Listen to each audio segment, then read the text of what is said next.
Introduction के बाद बेटा आपके पास आता है थीसिस, जो आपने लिखना हो या ना लिखना आपके ऊपर है। अब हम थोड़ा सा क्या करते हैं फायदा बेटा, सबसे पहले हम क्या करेंगे, यहाँ पे टूरिज्म के बारे में बताएंगे।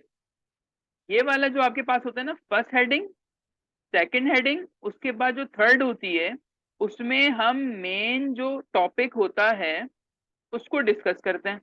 जैसे यहाँ पे है टूरिज्म, तो मैं इसकी हेडिंग यहाँ बनाऊंगा थर्ड पे कि an overview of tourism industry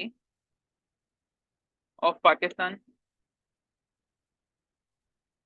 मेरे लिहाज से ये हेडिंग यहाँ पे मुनासिब है, मगर तुम में से कोई चाहे कि यार इसको थोड़ा चेंज करते हैं, अच्छा बनाते, तो आप ये लिख सकते हो कि डिफाइनिंग टूरिज्म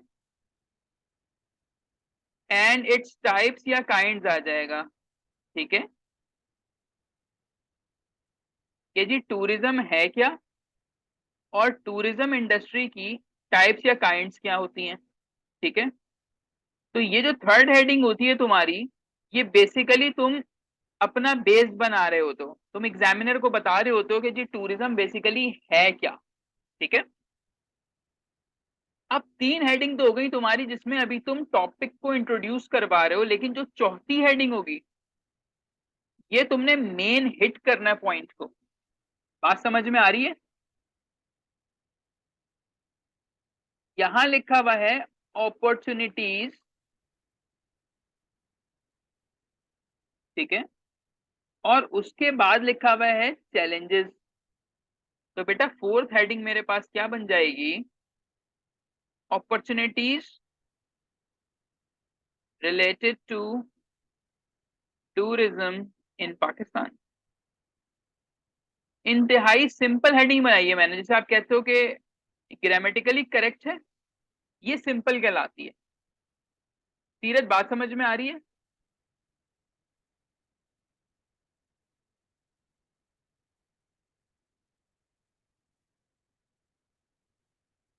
ठीक हो गया। अब तुम इसको और बेहतर बना सकते हो कि potential of tourism industry in Pakistan. ये भी ठीक हेडिंग है बिल्कुल। देखो उसने अपॉर्चुनिटीज पहले पूछा, तो तुम भी जवाब में अपॉर्चुनिटीज पहले बताओगे। ठीक है, जो मैं रेड से लिख रहा हूं इसका मतलब ये इंपॉर्टेंट है, इसे प्राइमरी हेडिंग्स कहते हैं हम यहाँ पे। फिफ्थ वन देखते हैं। फिफ्थ आपके पास क्या हो जाएगा, चैलेंजेस। मैंने चैलेंजेस की स्पेलिंग गलत लिख दी ऊपर, बहरहाल आप लोग सही कर लीजिएगा। अब चैलेंजेस क्या होंगे, challenges related to tourism in Pakistan. ये लें जी, ये आपके पास बन गई एक सादी हेडिंग। अच्छी और मजीद बनाना चाहो तो तुम इसमें इस तरह से कर सकते हो, factors that are impeding tourism in Pakistan. वो फैक्टर्स जो कि टूरिज्म को रोक रहे हैं पाकिस्तान में, वो पांचवी हो गई। बेटा ये जो रेड से लिखी है मैंने, ये दो इंपॉर्टेंट हैं आपके पास, ये आपके टॉपिक का क्रक्स है। फिजा बात समझ में आती है?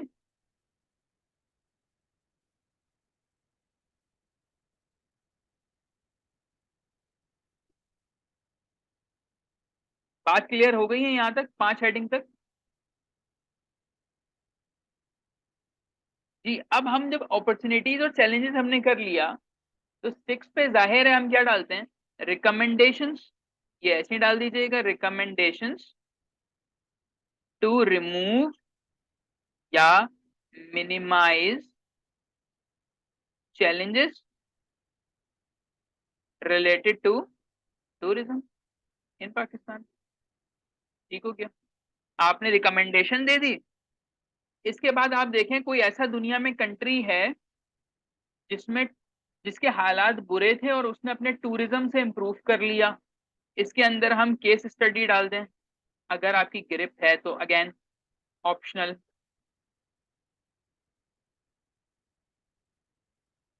जी थीसिस की अलग से हेडिंग आती है सीरत, सेकंड पे। अगेन ये भी ऑप्शनल है, मैं लिख देता हूँ, इफ यू आर कंफर्टेबल। आप इतने पक्के हो चुके हैं ऐसे के अंदर, तो आप इसमें डाल दें अगर लगता है कि यार अभी लेवल वो नहीं है, तो आप कहीं नहीं लिखें इसको, मसले की बात नहीं होती। मुझे बताइए बच्चों कि आपको ये बात क्लियर हुई? फायजा, आपने फर्स्ट टाइम ज्वाइन किया तो मुझे बताएं, कुछ कुछ समझ में आ रहा है?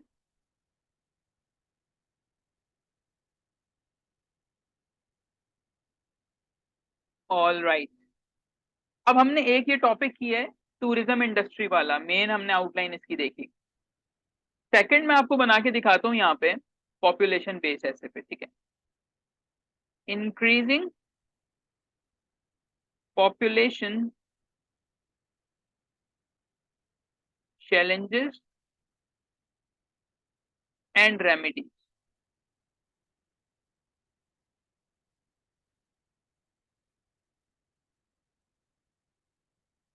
ओके, अब इसका क्या मतलब है हमारे पास?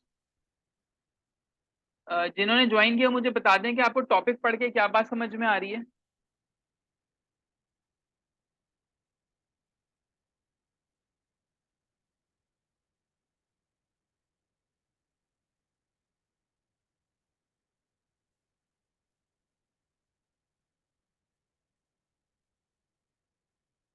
इसमें हमें बेसिकली क्या बताना है? अच्छा, इसमें पाकिस्तान भी ऐड कर सकते हैं, दुनिया के हिसाब से भी ठीक है ये, क्योंकि 8 बिलियन पॉपुलेशन हो चुकी है, ठीक है। 8 बिलियन पॉपुलेशन है। अब आपको ये ऐसे पाकिस्तान पे भी आ सकता है और वर्ल्ड पे भी आ सकता है, तो बेटा आपको बड़ा देख कर इसके अंदर लिखना होगा। ओके, अगर मैं इसको परसू करता और इसकी आउटलाइन में बनाऊं, तो मैं इसको कुछ इस तरह से लेके चलूंगा। इंट्रोडक्शन, थीसिस,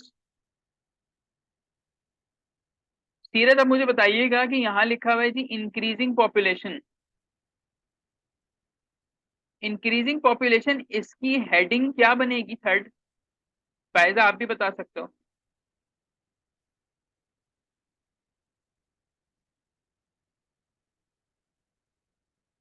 ये मेरा मेन टॉपिक है। अब मुझे ये लेकर आना है, तो मैं इसको कैसे लेकर आऊंगा इधर? फिजा, रीज्वाइन कर लिया आपने बेटा? अब मैं आपसे पूछ रहा हूँ कि थर्ड हेडिंग क्या होगी इसमें?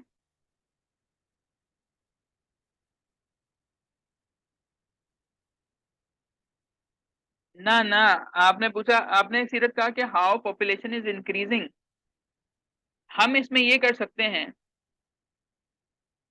An overview of population growth. अब तुम्हारे पास अगर पाकिस्तान आता है तो आगे पाकिस्तान लिख देना, वरना वर्ल्ड लगा देना।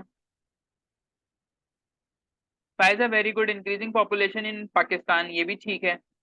और व्हाट,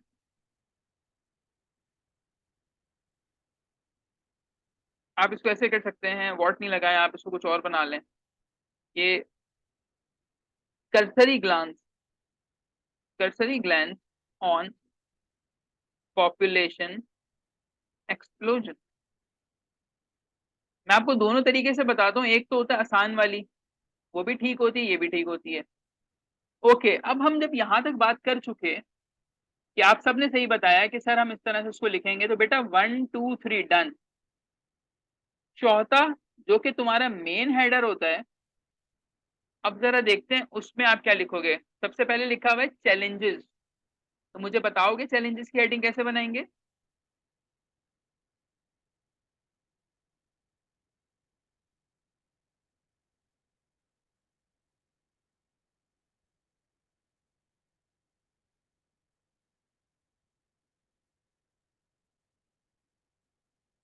एक तो मैं ये बना सकता हूं कि what are the challenges owing to increasing population, ठीक है ना। दूसरा मैं सिंपली ये भी लिख सकता हूँ, challenges related to increasing population।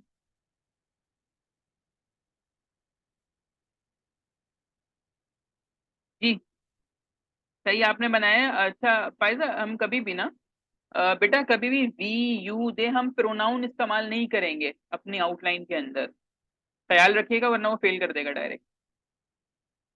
सही है जी, चैलेंजेस की बात हो गई, उसके बाद क्या लिखा हुआ है? Remedies. Challenges in the way, no no no no, फिर इसका मतलब हो गया कि ओवर पॉपुलेशन करने में क्या चैलेंजेस आ रहे हैं, नहीं, आपने लिखना है challenges due to over population.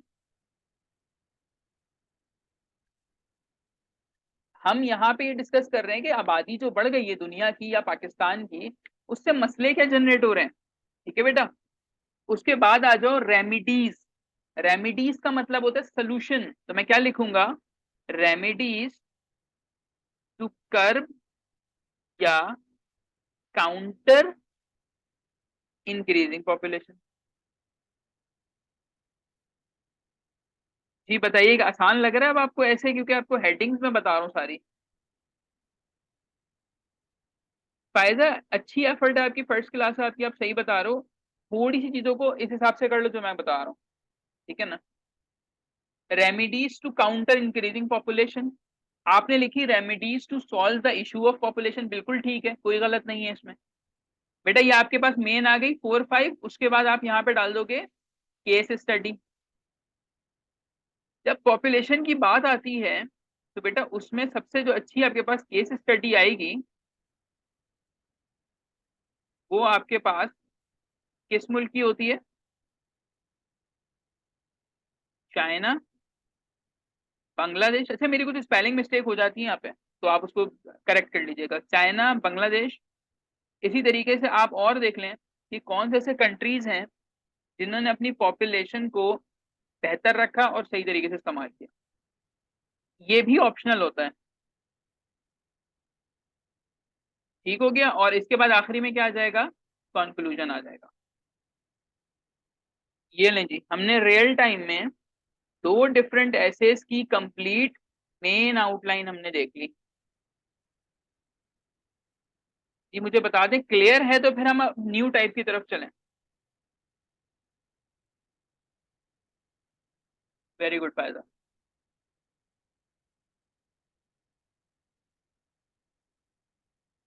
Okay, देखें दो हमने डिफरेंट टाइप्स की, अब यहाँ पे मैं आपको एक ऐसे दिखाता हूँ यहाँ पे।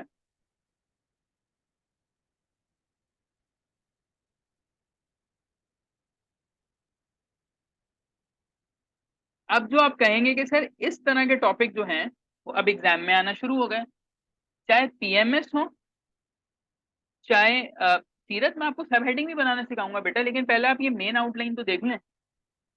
मेन आउटलाइन डिफरेंट ऐसे की डिफरेंट तरीके से बनती है, मैं आपको इसी पे लेकर आ रहा हूँ, थोड़ा सा सब्र करें।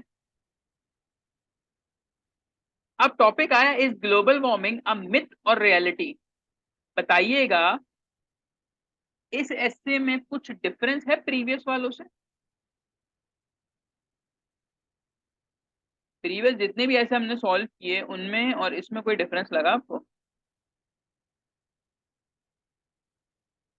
गुड, वन वर्ड आंसर फिजा, बिल्कुल ठीक है कि हमें यहाँ स्टांस लेना है। जी, अब इसकी आउटलाइन सीधे डिफरेंट होती है, जो आप कह रहे हो ना मुझे सब हेडिंग सिखा दो, पहले इसकी आउटलाइन सीखें। इसमें आएगा इंट्रोडक्शन, अगेन फिर वही थीसिस, उसके बाद आप क्या डिफाइन करोगे इसमें कि what is global warming, right, या ग्लोबल वार्मिंग ओवरव्यू दे देंगे, इससे ज्यादा से ज्यादा क्या कर सकते हैं, ओवरव्यू ऑफ ग्लोबल वार्मिंग। ठीक है बेटा, इससे ज्यादा तो तुम तीसरी राइटिंग में कुछ कर ही नहीं सकते। फायदा, अब यहाँ पे आप देखो फोर्थ मेन में कि अब तुमने स्टांस लेना है। आप लोग मुझे बताइए कि जो ग्लोबल वार्मिंग, गर्मी बढ़ रही है, सर्दी बढ़ रही है, ये मिथ है या रियलिटी है। रियलिटी है, तो आपका स्टांस ये होगा, factors proving that global warming is a reality. बात समझ में आती है। जो चीज तुम प्रूफ करने लगे हो, जो तुम्हारा स्टांस है, वो तुम्हारा आएगा फॉरन। ठीक है, यहां तुमने मिनिमम मिनिमम 8 सबूत देने हैं, जैसे मैं कहता हूं 8 आर्ग्यूमेंट्स। अपनी बात को प्रूफ करने के लिए। भाई ऐसा हो सकता है कि फायजा कहें कि भाई ग्लोबल वार्मिंग वगैरह क्या है, मुझे तो नहीं पता, ये तो कोई मिथ है। वो ये भी बोल सकती है कि चाइना लेकर आया होगा ये, भाई मैं तो नहीं मानती। आप बोल रहे factors proving that global warming is a myth. अब आपको फायदा 8 देनी पड़ेंगे इसकी आर्ग्यूमेंट। बात समझ में आती है?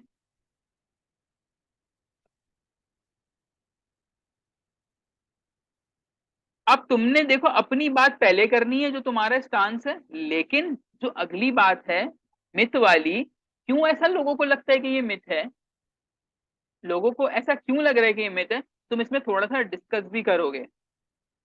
चाहो तो तुम डिस्कस कर सकते हो कि some factors which show that global warming is a myth. बात समझ में आती है? इस चीज को हम कहते हैं कि हम यहाँ पे काउंटर नरेटिव दे रहे हैं। जी मुझे बताइएगा।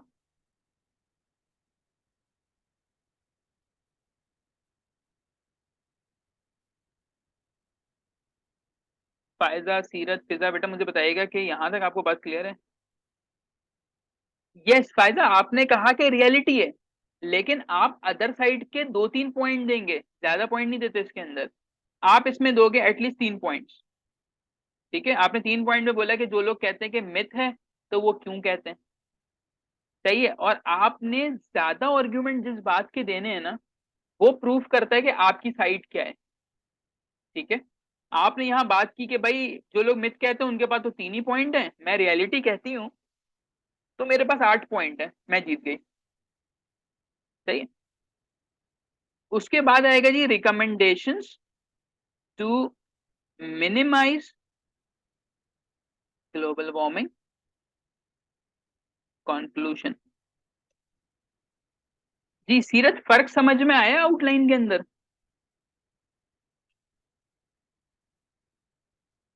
जल्दी से बताइएगा, क्लियर हो गई चीजें आपको? चलो अब हो गई, हमारे पास लास्ट के 10 मिनट हैं, उसमें मैं टॉपिक एक आप लोगों को दे रहा हूँ। Gender equality is a myth. सब जल्दी जल्दी से बनाओ और चैट पे मुझे भेजते रहो। मैं नहीं बता रहा कौन सी टाइप है, मुझे नहीं पता ये क्या होता है, जो करना है आपने करना है।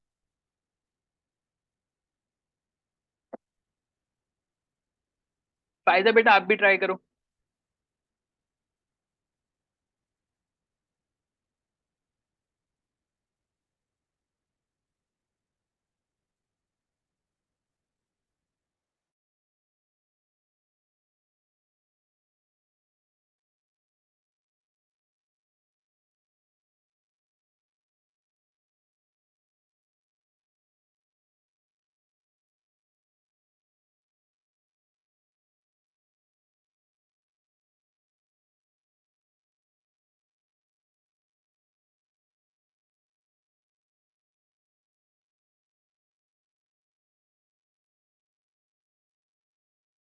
बच्चों बना रहे हो तुम लोग?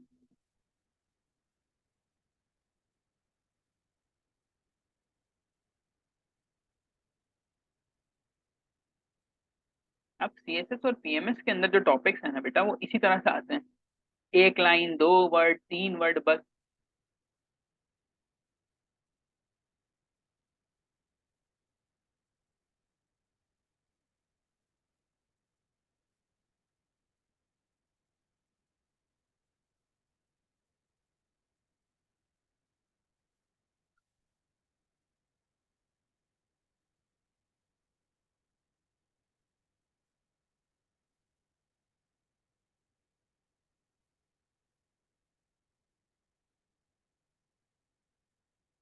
जल्दी से बनाओ ताकि मैं आपको फिर, मैं खुद भी बना के दिखाता हूँ आपको।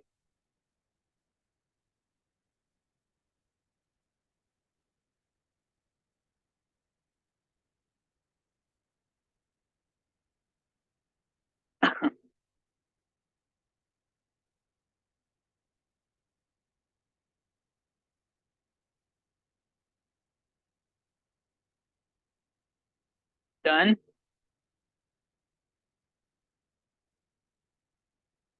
लास्ट 7 मिनट्स है हमारे पास।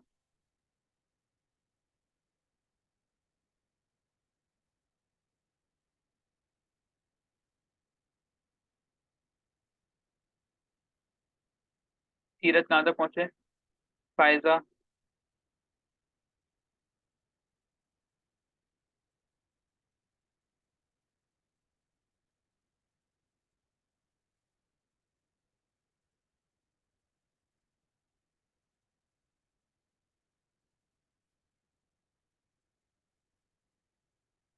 Introduction, thesis, overview, gender factor, that is a myth.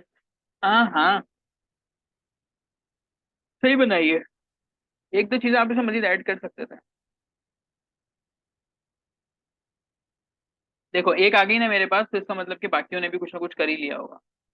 अच्छा, आपने लिखा ओवरव्यू ऑफ जेंडर इक्वालिटी, आप ओवरव्यू दे रहे हो, इस तरह आप ओवरव्यू भी लिख सकते हो यहाँ पे।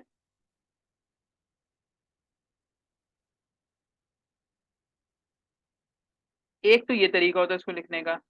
दूसरा ये होता है कि डिफाइनिंग जेंडर इक्वालिटी, मतलब आज तक हमारे जहनों में यह है कि जेंडर इक्वालिटी मतलब कि मर्द और औरत की बराबरी।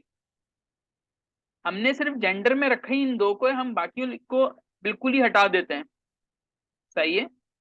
अब आपको पता है कि मैं किन की बात कर रहा हूँ। ये भी लिख सकते हो, व्हाट इज जेंडर इक्वालिटी तुम, लेकिन जब ये बनाओगे ना तो फिर बेटा सारे व्हाट में रखना। ठीक है, व्हाट इज जेंडर इक्वालिटी। अब तुम एग्जामिनर को बेस बना के दे रहे हो। सही है। फायदा बात समझ में आ रही है आपके?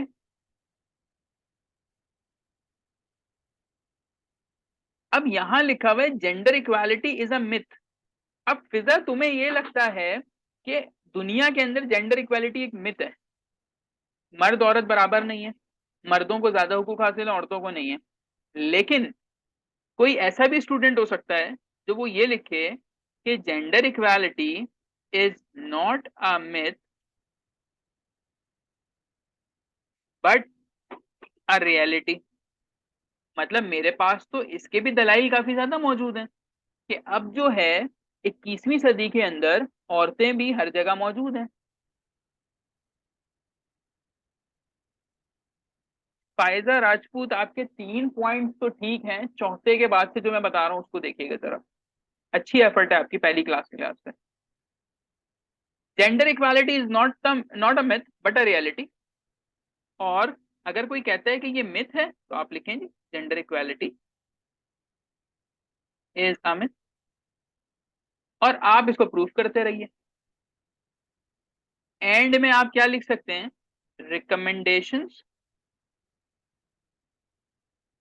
रिकमेंडेशंस टू, स्पेलिंग्स को अवॉइड करिएगा यार, रिकमेंडेशंस टू एलिमिनेट या मिनिमाइज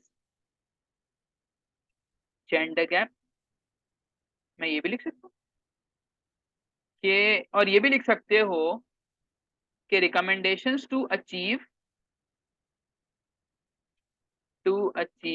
जेंडर इक्वालिटी। कितना सिंपल है, ठीक हो गया।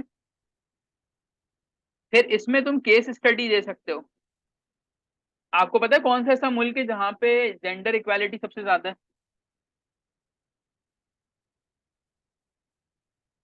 पता है तो बता दे, वरना मैं आपकी नॉलेज में इजाफा कर देता।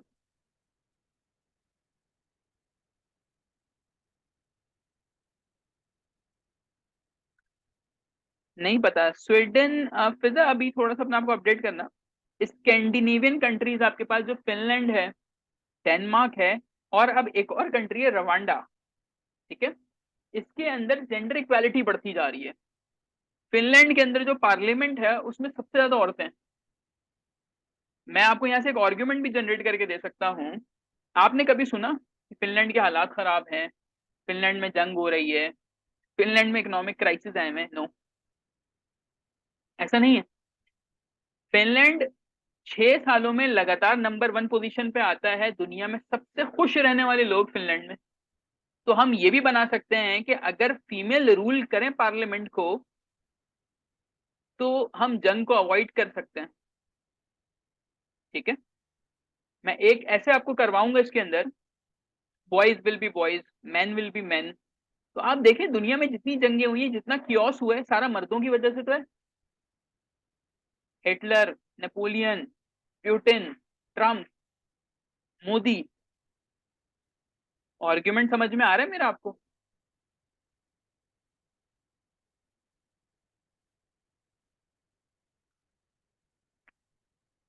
ऑल राइट, ये हमारी मेन आउटलाइन थी। अब इसके अंदर, बट सर ऐसे तो हम एक जेंडर को, नहीं, हम जब लिखेंगे ये वाला ऐसे ना जेंडर इक्वालिटी, तो हम सारी चीजें लेकर आएंगे।